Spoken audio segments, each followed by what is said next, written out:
To the top, here I go, think I'm chosen to be the king of rock, think the people have spoken. I can hear the tick-tock of the clock, I'm in motion. So now I'm gonna pop, causing all this commotion.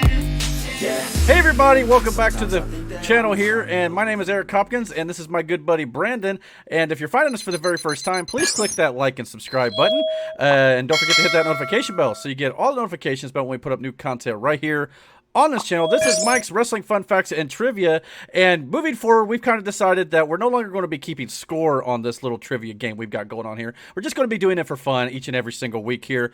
This way, it's a little bit easier for us to get videos out every single week without having a break. Sometimes it's hard to get the group of guys together to answer these trivia questions. As you can tell, tonight we're one man short, and we hope that Damon will be returning here to the show before too much longer. But there's going to be certain weeks it'll just be me answering trivia. Some weeks it'll be me and Brandon. Some weeks it'll be all three of us. It could be a combination of the three or whatever it might be, but this way we'll definitely have a trivia question coming out to the channel each and every week. So with that being said, this week's year that we already chose was 1999, and our 1999. actually I believe that was like that.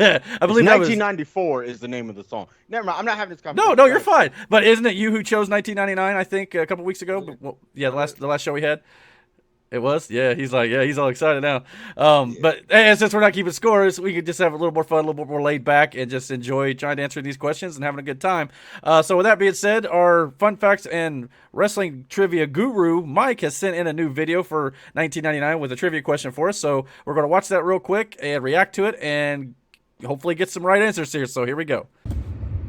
In 1999, the WWF World Title probably changed hands more times in that year than any year that I can remember. Of course, I welcome anybody to show me that I am wrong on that. But my question for you is going to be this, and give yourself 2 points if you can answer it. How many times did the WWF World Title change hands in 1999? Now, I'll start you out with this. The first televised title change was January the 4th of 1999, when Mick Foley won the WWF World Title from The Rock on a taped Monday Night Raw. The Raw was actually taped the week before on December the 29th of 1998, but was broadcasted, as I said, on January 4th, 1999. Now, I'll give you a clue on how many times the title changed hands. It's more than the Perfect 10 Ty Dillinger, and less than the Sweet 16 world titles recognized by Ric Flair and John Cena.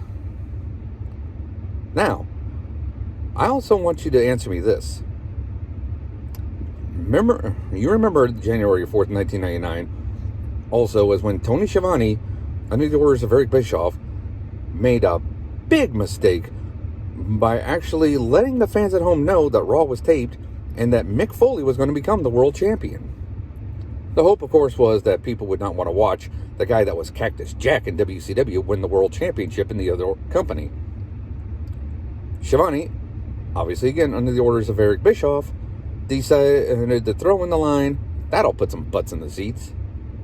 Well, it didn't put a whole lot more butts in the seats, but it sure did cause a lot of channels to change, as Raw would go on to easily beat Nitro in the ratings that night when fans in droves turned over to watch Mick Foley win the world title. Now, my question for you is this, and give yourself 5 points if you can tell me what the main event was that WCW Nitro put on and the aftermath of that main event. What did they put on to compete against Mick Foley winning the world title on a taped Raw? Hope you all have a great week. Hope that Eric didn't wear himself out fantasizing about his favorite guru, and I will see you all again next week. Take care. He threw that in there. Nice. Okay. Good job, Mike. You remembered our conversation from a few weeks ago. So yeah, What do you mean? What do you mean? What do I mean? You don't remember what we're talking about there with the? Oh, remember what I said? He was our fantasy guru, and you guys made fun of me because, no.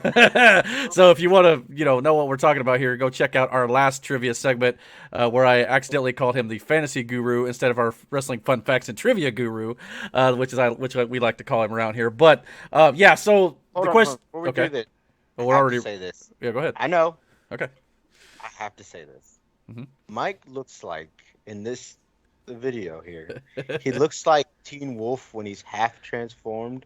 The like the last scene where he's playing basketball. You know what I'm saying? Uh-huh. Like, and he's got like his face is all hairy and shit. And I'm telling you, put a basketball jersey on him and some shorts.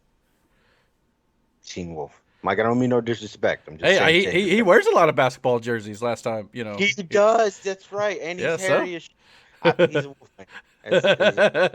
So nothing but love. It's all compliments here. Nah, I mean that shit.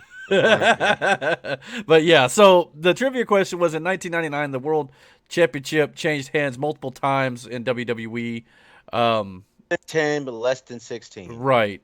And the question is, how many times? And then what was the main event on the WCW Monday Nitro when everybody switched over to watch Mick Foley win the title? I think I can fucking tell you. Yeah. Well, I mean, I think I know the second answer, but I could be dead wrong on that. I'm probably dead wrong, actually.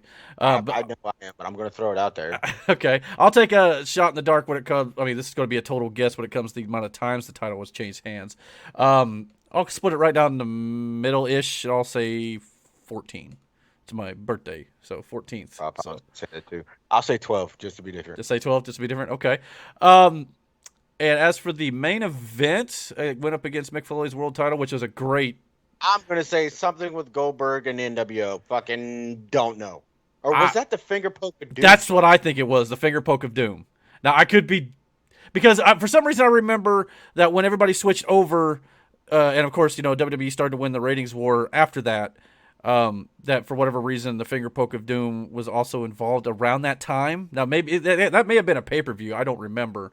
But it sounds like something Nitro would have pulled. But that's my guess. And that was Kevin Nash versus Hollywood Hogan. Yeah. I'm going to go with that one. Okay. I don't fucking know. And of course, he said give 5 bonus points, but we're not going to, like I said, we're not going to keep score. It doesn't sound like anymore. We'll probably try to still do something fun for SummerSlam since we were trying to build that up or something. Maybe we'll all do something crazy for that show. Maybe we'll, I don't know. We'll figure out something. But yeah. It might have been. That's the only thing that sticks out in my head. But for all I know, the main event on Nitro that night could have been, completely forgotten in time. Because like again, I didn't watch it because I was like, wait, Mick Foley's winning, and I changed the channel. Yeah, I mean, I was always watching Raw first, regardless at that point in time, so it wouldn't have mattered to me. I would flip between the two. So like for me, like I would legitimately, because this is when you had the recall button on your remote control, and so I would change the TNT and then change the USA, and in then between commercials. Yeah, between commercials. And I remember when he said it, I was like, well, this show, and I changed the channel. Yeah. See, at the time, there was a war going on, but I was just always the WWE guy. Now, they did this thing on Nitro, though, where they would rerun Nitro immediately after the broadcast. So sometimes I'd try to watch the beginning of it before I'd fall asleep, but sometimes wouldn't get all the way through because I had school the next morning. But I never did go back and really watch it much the next day. So I kind of wish... Luckily, the networks got it, so I can go back and watch Nitro anytime I want now, but... No, trust me. I did this one night. Like I said, I went on this thing before. You know what? I'll save it for later. All right. Well, let's get into the answer here. I said 14, you said 12, and we both think maybe the finger poke of doom. So we'll see what happens here. He says in his email, counting Mick Foley's first WWF World Title win, broadcasted on January 4th, 1999, Raw is War. The title would change hands 12 times that year, so Brandon got that one right. Good job, buddy. And he lists all 12 times here, so let's go through them here real quick. Foley defeated Rock on January 4th Raw. Then Rock defeated Foley at the 99 Royal Rumble, where he bashed him in the head multiple times with the steel chair. I remember that. That was hard to watch. Oh, sucked for Noel Foley in the front row as well. Foley then defeated Rock, broadcast on January 31st for Halftime Heat, the infamous empty arena match with the forklift finish, if I remember correctly. Rock defeated Foley on February 15th Raw. Then we finally get someone else in on this. Steve Austin defeated The Rock at WrestleMania 15. Undertaker defeated Austin at Over the Edge on May 23rd. Boy, this is talk about a hot potato year right here, no doubt about it. Steve Austin then defeated Undertaker. He got the title back on June 28th Raw. Foley then defeated Austin and Triple H at SummerSlam 99 in a triple threat. And then Triple H defeated Foley on August 23rd Raw. Vince McMahon then defeated Triple H on September 14th of SmackDown. Vince later vacated that title. And then Triple H wins a six-pack challenge at Unforgiven on September 26th. And then, do you remember the six-pack challenges? Vaguely. They used to do some dope shit. Yeah. Whatever happened to that, right? And then Big Show would round out the year, defeating Triple H and The Rock at Survivor Series 1999. Yeah, definitely one of those years where, I mean, that was kind of like nowadays where you hot potato the thing every so often. But yeah. Now you had a bunch of top talent at that point, so Yeah. it made it seem competitive with all that talent. Now they just kind of do it because we get bored of this guy having it, so let's do something different. They used to do some dope shit back then. Y'all wrestling is trash. But if you go back and watch some of them shows, the undercards you go back and watch are pretty trash too. So I mean, we all remember the good times. That's the way history goes. But as for the main event of the January 4th Nitro, was originally going to be Goldberg. You said something about that, challenging NWO Wolfpack leader Kevin Nash for the WCW World Title, but that was not it. An angle was done where Goldberg was arrested for allegedly stalking Miss Elizabeth, and so the racist scumbag leader of NWO Hulk Hogan was inserted in as challenger, and the result was the infamous finger poke of doom, giving that worthless piece of crap Hogan the title and reuniting the entire NWO and helping to continue sinking the WCW Titanic. FYI, Raw won the ratings again and would never lose for the rest of the Monday Night War. So, hey, we did a good job this week. I remember the whole stalking thing, but I don't remember why it started. Yeah, I don't either. But yeah. I'm surprised they did that. It's amazing looking back. It's amazing looking back on this. The night that Mick Foley won the title, which was a big moment in his career, plus in WWE history, the exact same night they do the finger poke of doom. How ironic! Looking back on this, it's incredible to think about. Crazy. And it's just decisions like that. The finger poke of doom would be something WWE Raw would do today, and they would think it's good shit, pal. So I mean, it's like so.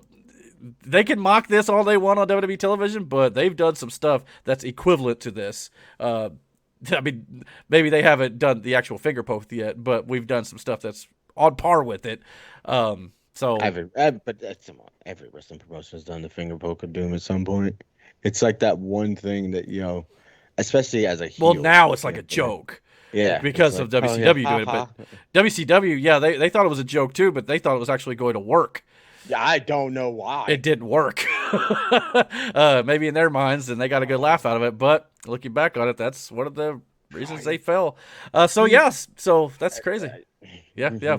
All right. All right. So that'll do it for this week's episode of Mike's Wrestling Fun Facts and Trivia. But what did you guys think about this week's question? Did you guys know the answer? Do you guys think maybe Mike might have missed a world title change that year? He said you're welcome to challenge him on Twitter. You can find him in the description box below. And don't forget to hit the like and subscribe button. And don't forget to hit that notification bell so you also get all the notifications about when we put up new content like these trivia questions on our channel. And until our next video, guys, take care. Get that finger poke of doom. Yeah, ready to go, man, lock and load. That's right, I swear to God that I can drop and roll. Yeah, I got a shot and I ain't stopping, no. That's how I know that I'm unstoppable.